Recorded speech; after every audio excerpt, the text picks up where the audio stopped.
is approved fairly quickly. I was pretty long-winded last night. By a quick show of hands, who was not here or who was not at the pre-Lobby Day dinner? Not there? Oh man, I got to go over a bunch of stuff then. Once you guys missed it, I talked a lot. Yeah, an hour. Me talking for an hour. That's neat. Well, let me go to my notes from last night then, so we'll make sure that I cover at least the high points for you guys. All right, so I'm assuming most of you know who and what the WVCDL is. Nonpartisan, grassroots, all volunteer. I'll make the joke again, I do it every time about them doubling our salary every year, because twice zero remains zero. I think most of you are probably aware of our successes with constitutional carry last year, so probably no need to talk about that. I would encourage everyone, because I've noticed that some folks maybe starting to forget even recent history. Go back and look at our accomplishments and why the WVCDL is becoming the model for grassroots activism nationwide. And believe me, that's happening. People all over the country are paying attention to what we do and how we do it. They're paying attention to what you're doing here today because we have been so incredibly successful. And I'll tell you, it is not the board of directors, it's not me, it is you guys. It is the people that are willing to show up and do the work that needs done that makes it happen. So they're trying to figure it out how we do what we do and why we're so successful at it. And the answer is right in front of me. It's the passion of the membership and their thirst for liberty.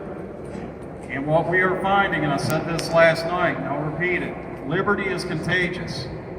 And the liberty that we are finding and recovering here in West Virginia is spreading across the country. Our own vice president has been plucked away from us to go spread freedom in other states. That did not happen because we were not doing good things here. That happened because our Thomm was a huge piece of our success here. He was a big part of helping us all get together and fight this fight together. So believe me, you are under the eye of every grassroots organization and every AstroTurf organization in the country that's trying to figure out our model. And the reality is our model is as simple as it can be. We have an issue our people are passionate about and they're willing to fight for it. End of story. That truly is end of story. Talk a little bit, because like I say, I'm trying to keep this brief, about our priorities. What we're going to work on this year, what we're going to prioritize, and why. And I told folks last night, and I'll go over this again, there are three general ways that we determine what legislation we're going to fight for in a given year. And this is subject to change from year to year based on a lot of different factors. First thing we take into account is we poll you guys. You tell us on Facebook what you want. Then we have to balance what you want against what's actually politically feasible. And believe me, there are folks out there among the membership, myself included, we'd all love to have the moon, sun, and stars this year, but we have to be realists. So we balance what you guys want with what's politically possible, and then the third and probably most critical piece of criteria is how many West Virginians are affected by that issue. And that is given enormous priority. And as we were analyzing our options for an agenda this year, we determined that the biggest number of West Virginians, their safety is being impacted by employer carry bans in the parking lots. And you say this seems like a minor issue, but the reality is if you consider your workday, if you cannot have a firearm locked in your vehicle on your company's property, that effectively disarms you for the entire day. Because you're not going to run errands armed, then go home, then go to work, then come back from work, rearm, go back out, run other errands, go out to eat, etc. You're effectively disarmed the entire day because your employer won't let you store your firearm on your property in their parking lot. The second piece of legislation that we think affects a very large number of, or second issue that we think affects a large number of West Virginians is school pickup and drop off. And our fear is that we've got West Virginians that are unknowingly making themselves felons by driving onto school property and picking up or dropping off their children. That's a felony. Don't do it. All right? So we know we know an awful lot of West Virginians are affected by this. And we're gonna work on that this year as well. Full school carry is probably politically infeasible this year, but it's on our agenda. We'll get there. We'll keep fighting the fight. But right now, we've got to protect our membership from becoming accidental felons, not meaning to commit a crime and not thinking and driving onto school property with a firearm. So protection of the membership, number one priority, is a huge priority. Another big priority, if you guys have been paying attention to the county ballots, we've hit critical mass on Sunday hunting statewide. So we are looking, our 33 counties in West Virginia have approved Sunday hunting on their ballot. That's critical mass. That makes this year the year to pass statewide Sunday hunting. What we will probably see is a lot of fighting on whether or not that will occur on both private and public land. I have a suspicion that it'll probably be private property only, at least initially. The good news is DNR is in favor of this bill. DNR wants statewide Sunday hunting. That is a huge ally for us. DNR has enormous influence down here in this building. And generally, if they want something done, it tends to get done. They have a good relationship with the legislature, and they have a good relationship with us. So we tend to make a lot of good progress there. Let's see. There's a bunch of stuff from last night I'm going to skip. All right. So I'm going to come back to some philosophical things. And I say this or something similar about every single lobby day. And the main message that I want you to know, and I'll break this down for you. Legislators understand a principle. And that principle is that for every person that sends them an email on an issue, there are 10 people in their district that vote the same way you do. That when it comes to that voting booth, they'll do the same thing you will, but couldn't have been bothered to send an email. For every person that writes a handwritten letter or makes a phone call, you represent 100 people that couldn't be bothered to take the time to do that. But those 100 people will vote the way you do. For each one of you that showed up today, you are an ambassador for 1,000 people that couldn't get off work or couldn't have bothered to come down here, but in November will vote the same way you do. All of these politicians are well aware of how many West Virginians are represented within this dome right here today by you guys. So you are ambassadors for your liberty today, not just for you, but 1,000 others. Every single one of you represents 1,000 people that care about their Second Amendment rights.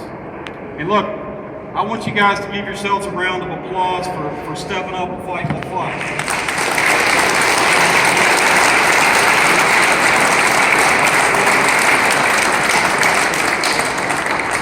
I'll issue a challenge to you all, too.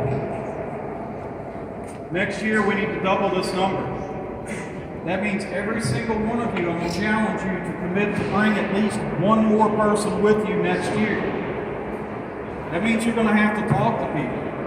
But remember, liberty is contagious. It's infectious. When you feel it, you want more of it. You want the right to determine your own life and your own destiny. And the very basic principle of that is the ability to continue to breathe air on planet Earth and self-defense. And that's really what we're fighting for. So that's it for kind of the philosophical background. I want to thank you all for coming. Now it's logistics time. How many of you, this is your first lobby day? Show of hands. Don't be shy. Oh, that's awesome. Great. All the people that brought you here, good job.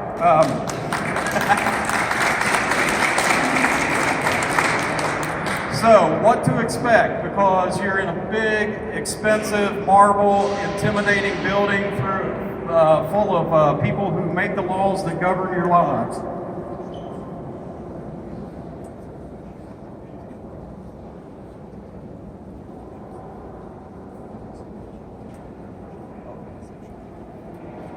All right, so don't be intimidated. You've got a number of legislators in this building. The people that make the laws are members of the WVCDL. A lot of them started out just like you, and there's more than one that are sitting in a chamber that started out, brought to politics via the WVCDL. They decided, hey, this is a way I can get involved. I like getting involved. And they ran for office and won. Some ran for office and lost, but that's okay too. When you've got WVCDL members running for office, you're affecting the narrative. You're changing the political landscape. So all of those, that whether they won or lost, the fact that they ran and they came through us is quite a compliment to who and what we are and what we do. Logistics. What to expect today? We're going to break up into groups by Senate district, and every Senate district will have a number of counties. So we'll go over here by one of these screens. I think it's back over there. I've got a stack of maps. And I'll start rattling off counties and we'll break you into groups. Then we'll draft, voluntold, elect, something like that, a leader among each group and hand them a map. And you'll run around and you'll talk to legislators. And you're going to find some of them are going to run to you. Some of them are going to run from you. Some of them are going to tell you how pro-Second Amendment they are, and you're going to know they're not telling the truth. That's okay. Smile, nod, shake their hands. Always be polite down here. We have an excellent reputation in this building, and it serves us well. If somebody wants to get in an argument with you, walk away. It's not worth it. It's definitely not worth it. So, you'll meet with several legislators, some of you who's from Kanawha County. We've got some real doozies in Kanawha County. Real supporters there. We may run into them. We've actually had a pro-gun bill put in this year by what historically was a pretty anti-gun legislator from Kanawha County. So you just never really know what you're going to get in this building. So we'll walk around, we'll talk to them. We'll talk about our priorities. We'll let them tell us how awesomely pro-gun they are, and a bunch of them in this building are going to mean it and have proven it. So, I promised all of you guys some news, right? All right. Well, I may have hyped it a little bit, but it's still pretty good news. The Employer Parking Lot Protection Bill will be introduced today, and we actually have a bill number 2562. So there's your news. There's going to be our primary piece of legislation.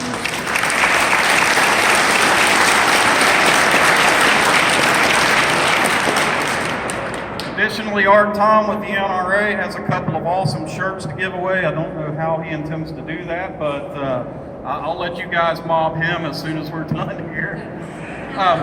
We have a couple of legislators here. I'd like to let them speak to you guys, and these are legislators that have a long and strong historic track record of supporting the Second Amendment and the WVCDL. Who's my first one? Is it Erica?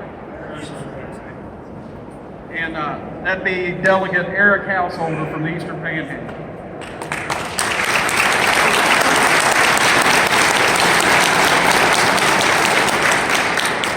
First off, I want to welcome you all here. Can you hear me in the back? Okay. Any first timers here today? Great. It's always great to see a lot of the first timers. As Keith mentioned, two pieces of legislation that you guys are introducing this year. I'm very supportive of it. It's my hope that we can get both of them passed. I know campus carry might be a little uphill battle, but I think we can get it passed. But no, thank you for coming down. This is usually the largest group, and I'm always so fortunate to see so many friends when I come down here because you guys are advocating for our Second Amendment rights. Now, when you broke it up into Senate district, if you have my name, Eric Householder, you're going to have a very easy day. But anyway, so thank you for coming down. Keep up the good work, and be careful and have safe travels when you leave today. But thank you.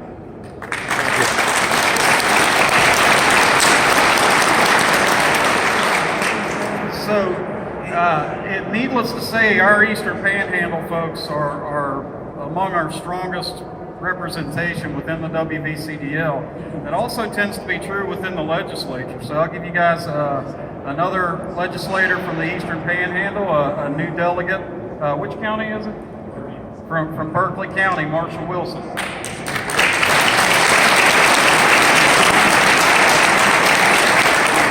Hi y'all, thanks for putting up with me. My name is Marshall Wilson. I'm the delegate from District 60, which is basically Inwood and Back Creek Valley, and for some strange reason, Rockcliffe Drive in Martinsburg.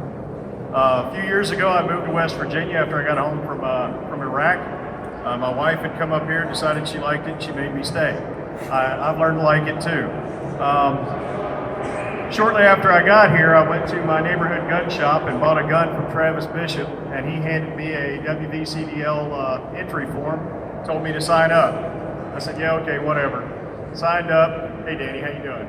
Good to see you. I signed up and unfortunately was not able to get as involved as I would like to be because we got sent to Germany shortly thereafter. So we left our brand new house sitting open and went to Germany for a year and a half.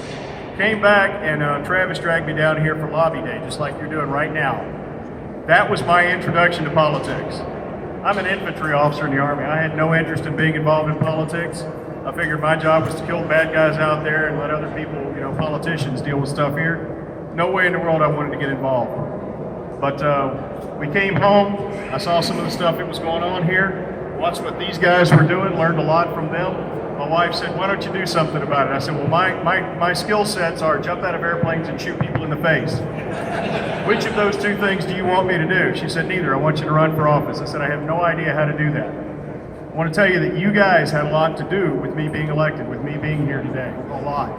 Now here's the second part of that. I don't care. I'm not here to make you guys happy. I am here because my principles are the principles of liberty. And if one day you guys decide that, I don't know, you don't like me or the way I comb my hair or whatever, that's okay because I'm going to continue down this path. What I'm saying is, it's not because you're my friends. It's not because of the pressure that you put on me. It's because I believe in this. I have fought a war to uphold and defend the Constitution. I will never back down from it. Every single word of it. I will never back down from it no matter what. I tell you that not because I want to place any enmity between you guys and me, because I really don't, but so that you understand that I actually stand here because it's who I am. Okay? Nobody will ever be able to talk me out of it. They may be able to kick me out of office, they may be able to put a round in my head, but they will never be able to convince me otherwise. Now, I understand the legislation that y'all are working on. I support it. I'm a member of WVCDL. But I've also, just because it's the kind of guy I am, I've gotten a little bit out in front of it. And I am now proposing legislation to allow for campus carry at universities.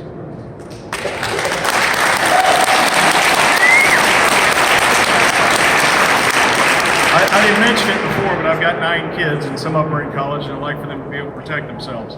Also, the campus carry on when you're picking up your kids from school, I'm proposing that as well.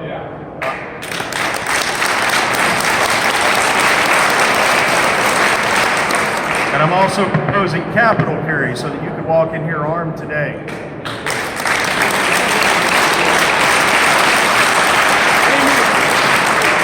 Now, I'm working on some other issues. I've actually got 3 proposed amendments to the state constitution in. Just so you know, I'm not the kind of guy who sits around twiddling his thumbs. But I've got about 11 bills I'm working on, plus 3 constitutional amendments. I really appreciate your support. I didn't mean to give the impression that I don't. I'm just letting you know that even without it, I'd be doing this. Thank you for your time. Thank you for putting up with me.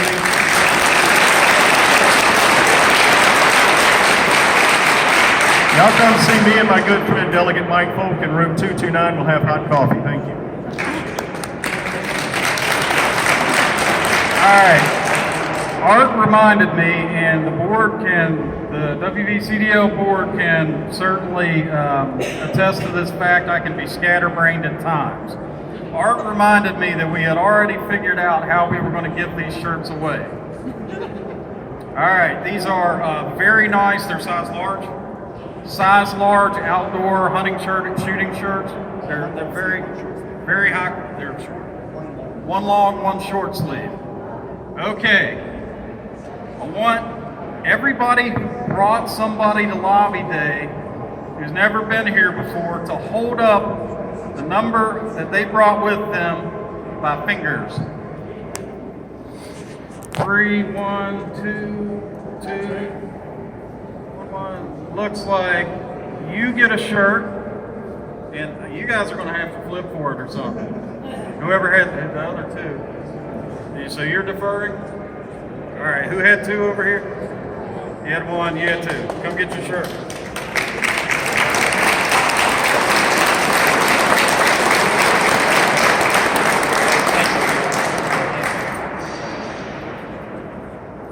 Now, one of you. Oh, sorry. One of the things, I mentioned earlier about, us getting national attention, and, the seeds of liberty are spreading. You're seeing constitutional carry spread in other states. And I'll tell you that over the past 3 years or so, we've developed a pretty good relationship with the NRA. There was a time when the NRA actually opposed WVCDL bills and vice versa, and we were fighting amongst each other. We finally got that sorted out when we actually got down and sat down and talked to each other. We're going back several years, and realized, hey, look, we're fighting on the same team. Why don't we all grab the same bat and swing at the same ball? So we've developed a great relationship with the NRA, and it may be nice for you guys to know that both NRA-ILA reps for the state of West Virginia are actually WVCDL members. And one of them's here today, Art Thomm, who I'm sure you're all familiar with. Art, you want a couple minutes? Yeah. It's former WVCDL President, Art Thomm.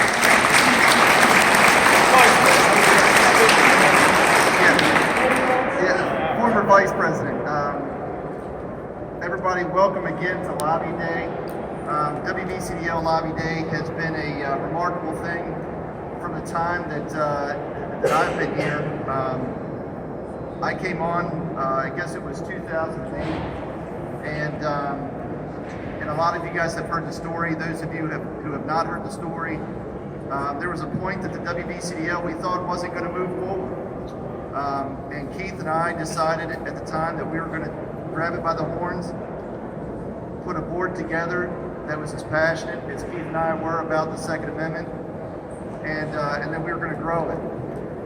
I've said plenty of times, and I mean it, more than anything else, the growth of this organization had little to do with Keith and I other than a phone call where we said we're going to do it. The rest of it was from each and every one of you and each and every one of our members and supporters across the state. It's amazing. And when you think about the things that you guys have done and that you continue to do, even just being here today, or being here when there's an important Second Amendment related issue on the floor, that's just one thing. When you guys plant the seed every time you guys come down here, the growth from that is intense. Because of you all, because of the efforts of the West Virginia Citizens Defense League, there are 2 representatives nationally for the NRA. Myself and former State Senator Daniel Hall are both West Virginians and both NRA-ILA representatives. The NRA picked us because of what we do here in West Virginia, the things we've accomplished, the things that you've accomplished, the things that you'll continue to accomplish. The drive from this state is amazing. There's been so many times, I handle several other states now, and I go into these other states and I say, man, I just wish I could duplicate the West Virginia Citizens Defense League. Sometimes I'm joking about it, sometimes I'm venting about it, but each time I mean it. Today, when you're going around to your legislators and you're chatting with them, Keith mentioned be cordial with them, be professional with them, explain to them how important it is to each and every one of you and the people that you talk to and your family members the right to hunt on Sundays, the right to be able to pick up and drop off your kids without having to storm yourself by going all the way home, the right to be able to go about your everyday, including work, keeping a firearm locked in your vehicle is important. And then ask them, where do they stand on that issue? And then remember, if they say, I think that's the craziest damn thing anybody's ever told me, say, okay, write it down, put it in memory, and recall that the next time you vote. If they say, I stand with you, and I think that's a great thing, I think it should have been that way for a long, long time, write it down, keep it in memory, and recall that the next time you vote. That's what makes you powerful. Knowing that you will go vote, knowing that you will talk to your friends and your family members, and you will encourage them to do what is your right constitutionally, is what makes all of you so powerful. It's what made you all so powerful so far. And I appreciate it. Thank you.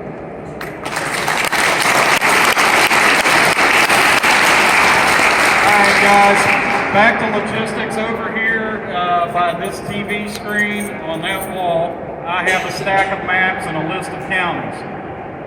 Understand that the reason we break you guys up by counties is we want you talking to your legislators. And even if it's not your legislator, the fact that you're close enough to their district matters, because believe me, they understand how the West Virginia grapevine works. You start talking about Senator so-and-so is awful on our rights, that spreads. Or Senator so-and-so or Delegate so-and-so is great on our rights, that info spreads. So we're trying to get you close to your representative. You may not meet yours today. Some of these guys, they're not going to be home. They're going to be in meetings or absent today or whatever the case may be. They may not be there. That's okay. They'll know you were here, especially on the Senate side because they've got staff. Yeah. So, why don't we go ahead and gather up over there, clear this center area, and I'll start calling out counties and drafting teams.